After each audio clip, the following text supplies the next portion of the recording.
Bien-aimés, nous sommes en train d'étudier le Psaume chapitre 3, les versets 4 à 7. Et c'est le psalmiste qui parle dans ce texte. Le dimanche dernier, l'Éternel nous a permis de comprendre que le psalmiste était confronté à une situation très difficile. Et qui était à l'origine de sa souffrance? Et qui l'a poussé à composer ce psaume? C'est son propre fils, celui que l'on appelle Absalom.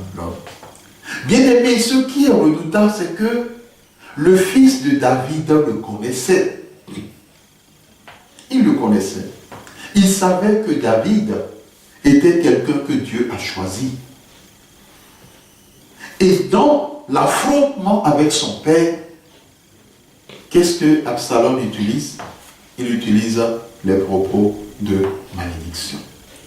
À travers ce texte, nous devons comprendre ceci. Lorsqu'un enfant de Dieu est confronté à une réalité d'opposition, voire même de combat spirituel avec les membres de sa famille ou avec un membre de sa famille, qu'il sache ceci: ce membre, la première arme que ce membre utilisera contre lui serait la malédiction. Amen.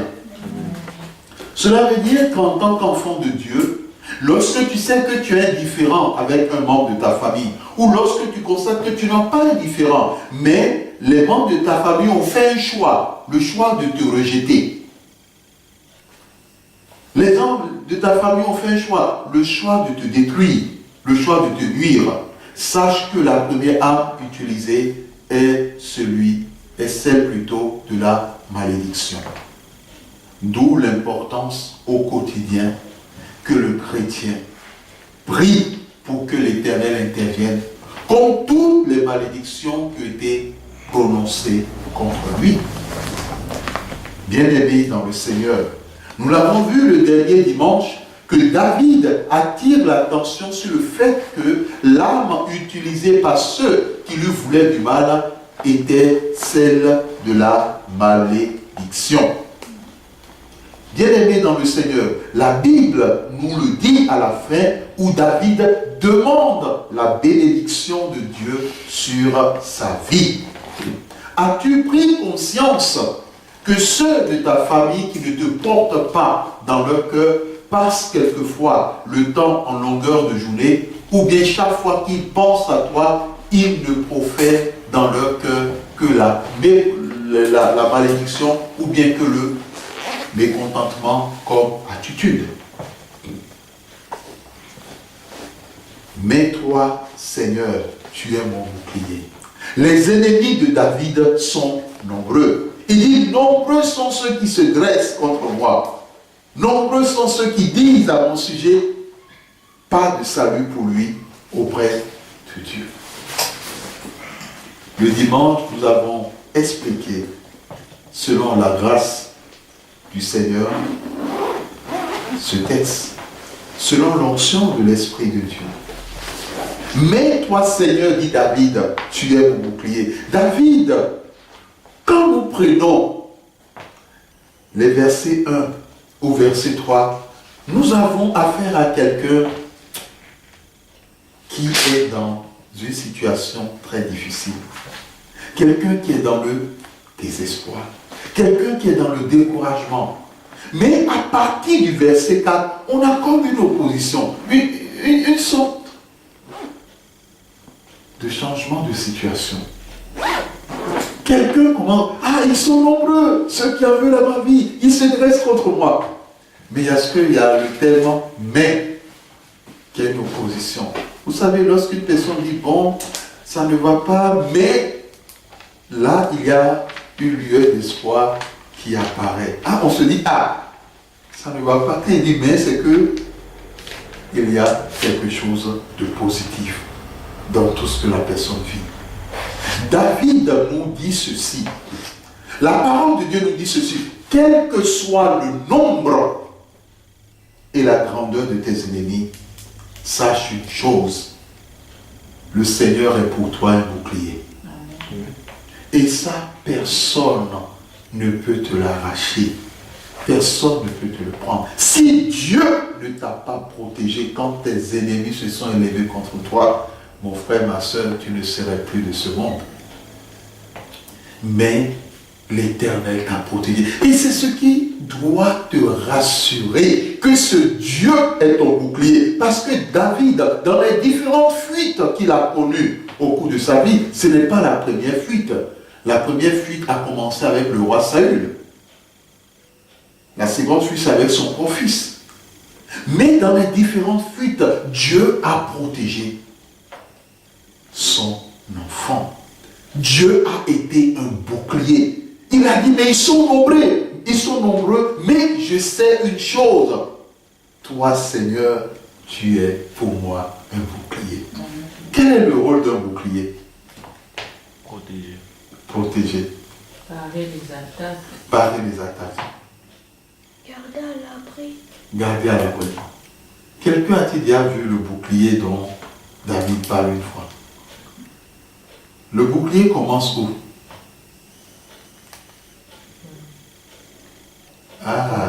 Quand l'apôtre Paul en parle, ça commence depuis la tête et ça va jusqu'aux pieds. On les tient. Et quelquefois les soldats romains, lors des différents combats, ils prenaient ce type de bouclier. Ce n'est pas les petits ronds, quelquefois que l'on... Non. C'est un bouclier qui couvre. Quelquefois ils sont en forme carré, rectangulaire plutôt, excusez-moi, ils sont en forme rectangulaire, et puis il y a un rond qui est au milieu, ou quelquefois, et dans certaines tribus, c'est en forme losange. Pour ceux qui sont lors des guerres, quand vous regardez les films comme les Chaka Zulu, ceux qui ont l'occasion de voir le montage de ce film, on voyait ce type de bouclier.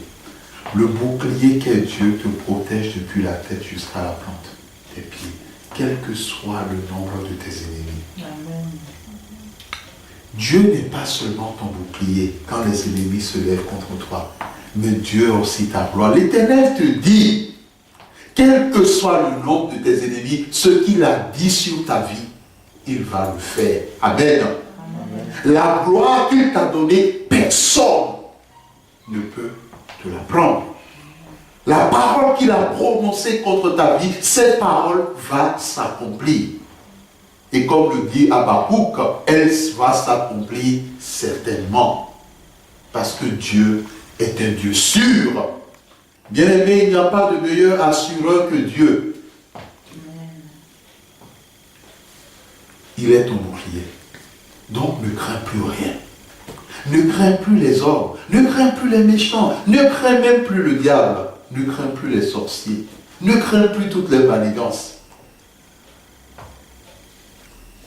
Tu es ma gloire. Il y a certaines personnes, pourquoi est-ce que dans les moments difficiles, ils sont tristes? Pourquoi sont-elles plutôt tristes? Pourquoi sont-elles découragées? Simplement parce qu'ils pensent quelquefois que, et si la chose n'aboutit pas? Et si ce qu'ils demandent à Dieu, ils ne l'obtiennent pas? Bien aimé, c'est un peu tout cela qui traverse leur pensée. Mais à travers ce texte, la Bible nous fait comprendre que même si tes ennemis se dressent contre toi sur ton chemin pour te barrer la voie, même s'ils te maudissent, la gloire que Dieu t'a donnée, elle reste. Amen. Parce que Dieu est cette gloire. Amen. Amen. Et il est celui qui relève ta tête. Amen. Amen.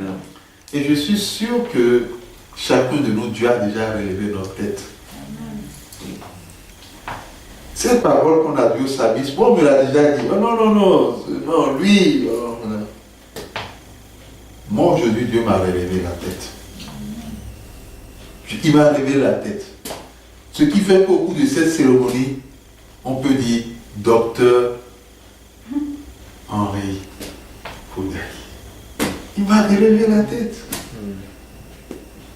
Il a relevé la tête à sa servante. Elle est aujourd'hui ici. Vous savez, quand quelqu'un passe par les moments difficiles, la tête n'est pas comme ça. Hein? C'est plutôt basse. Et si elle reste trop basse, les larmes commencent à sortir. Parce que c'est le moment difficile, c'est le moment de tristesse. C'est Dieu qui relève la tête de ses enfants. Donc, mon frère, ma soeur, quel que soit ce que tu demandes à Dieu, sache que c'est Dieu qui relève ta tête. Et c'est Dieu qui relèvera ta tête. Et il est temps que tu dises à Dieu, Seigneur, le moment est venu pour que tu relèves ma tête. Dans tel domaine de ma vie, dans tel domaine, relève ma tête. Bien-aimés, la plupart du temps, quels sont ceux? Prenez 2 exemples. 2 personnes vont à un examen. Disons le bac. L'un échoue, l'autre réussit. Qu'est-ce qui se passe? Comment pouvez-vous décrire les émotions de ces 2 personnes? Celui qui a échoué. En tout cas, ceux qui ont déjà échoué dans leur vie, savent comment ça se passe, oui. Sauf ceux-là dont le cœur est emprunt au jeu. Mais si dessus, ça ne les dérange pas. Mais quand on prend quelqu'un qui sait que, vraiment, cette fois-ci, j'ai étudié, je suis sûr que ça va marcher. Et lors des résultats, ça ne marche pas. Quelle est l'attitude de cette personne? Quelle est l'attitude de celui qui a réussi? La déception. Celle qui n'a pas réussi est triste. C'est la personne qui n'a pas reçu, celle qui n'a pas reçu est triste. En plus. Et je sais pas, abattu, déçu. Abattement, découragement, déception. Maintenant, celle qui a réussi, par compassion, ne veut pas exprimer sa Non, joie. on ne dit pas qu'ils sont à côté l'un de l'autre. Ah, d'accord. C'est 2 personnes différentes. L'attitude de celui qui a réussi et l'attitude de celui qui a échoué. Celui qui a réussi, qu'est-ce qu'on peut dire? Il est heureux. Qui a déjà réussi à un examen ici? Un examen important. Et comment est-ce qu'il était? On saute, on pousse des cris. Posez la question à notre frère qui a reçu à son permis. Il était triste. Il était rentré. Il dit, oh, encore. Bien aimé, quand on réussit, on saute. On est heureux, on est content. On relève la tête. On veut que tout le monde le sache. On est fier. Pas la fierté orgueilleuse, mais la fierté de l'œuvre, de la gloire de Dieu, de la manifestation de la puissance de Dieu. Et c'est ce que David veut te dire. Bien aimé, vous voyez ce dans quoi David se trouve. Mais malgré cela, il tient de tels discours. Et c'est ce que Dieu attend de nous. C'est ce pourquoi depuis le psaume 2, il nous a fait comprendre que face à tes nombreux ennemis, lui, il rit. Dieu rit. Ne sois plus dans la tristesse. Dis à ton frère, dis à ta soeur, quelle que soit la situation, ne sois plus dans la tristesse. Quelle que soit la situation, ne sois plus dans la tristesse. Amen. Amen. Dis-lui, as-tu entendu? Parce qu'il y a des gens qui leur parlent, ça n'entre pas. Amen. Entendu? Amen. Amen. Bien-aimés, c'est très important ce que nous disons et ce que le Seigneur nous enseigne ce soir. Parce que quand on crie vers le Seigneur, nous le dit le psalmiste, il nous répond de sa montagne sacrée. Dieu répond toujours. Dieu répond toujours. Dis à ton frère, à ta soeur, Dieu répond toujours. Dieu répond toujours. Regarde-le dans les yeux. Dis-lui, Dieu répond toujours. Dieu répond toujours. Amen. Amen.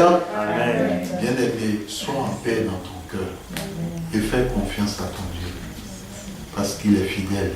Dieu répond toujours. Et c'est ce que il nous dit ce soir au travers de la bouche du psalmiste et à travers sa parole.